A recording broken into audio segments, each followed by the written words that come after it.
எதிர்மறையான விமர்சனங்களால் தடுமாறிய கங்குவா திரைப்படம் தற்போது OTT வெளியீட்டிற்கு தயாராகிறது. இது குறித்த அதிகாரப்பூர்வ அறிவிப்பு தற்போது வெளியாகியுள்ளது. கோலிவுட் நட்சத்திர நடிகர் சூர்யா தமிழ் மெகா இயக்குனர் சிவாவுடன் இணைந்து நடித்திருந்த கற்பனை அதிரடி திரைப்படம் Kanguva. Studio green UV creations banner இந்த படத்தை பிரமாண்டமான பட்ஜெட்டில் பான் இந்தியா படமாக தயாரித்துள்ளனர். இந்த படத்தில் நீண்ட கூந்தலுடன் சூர்யா பிரமிக்க வைக்கும் தோற்றத்தில் நடித்திருந்தார். ஒரு பழங்குடியின தலைவர் கதாபாத்திரத்தை ஏற்று நடித்திருந்தார். மேலும் பாலிவுட் நடிகர் பாபி தியோல் ஒரு பயங்கரமான வில்லன் கதாபாத்திரத்தில் நடித்துள்ளார்.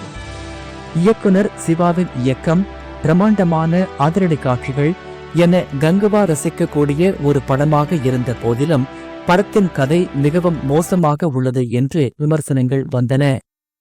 எதிர்மறையான விமர்சனங்கள் பரவின. இதனால் OTT வெளியீட்டிற்காக ரசிகர்கள் காத்திருக்கத் தொடங்கினர். அந்த விவரங்களை பார்ப்போம். பான் இந்தியா படமாக வெளியான இந்த படம் இந்த அளவிற்கு தோல்வியடைந்தது தயாரிப்பாளர்களுக்கு தலையில் இடியை இறக்கியது போல் இருந்தது.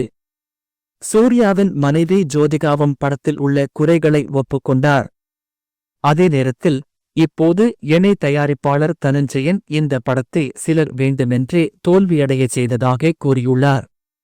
கங்குவா படத்திற்கு தேவிஸ்ரீ பிரசாத் இசையமைத்துள்ளார். ஏற்கனவே சூர்யா ரசிகர்கள் அவர் மீது கோபமாக உள்ளனர். படத்தில் உள்ள பாடல்களுக்கு மட்டுமல்ல, பின்னணி இசையும் மோசமாக உள்ளது என்று கருத்து தெரிவித்தனர். இதனால் திரையரங்குகளில் ஒலியை 2 புள்ளிகள் குறைக்க வேண்டும் என்று தயாரிப்பாளர் அறிவுறுத்தினார்.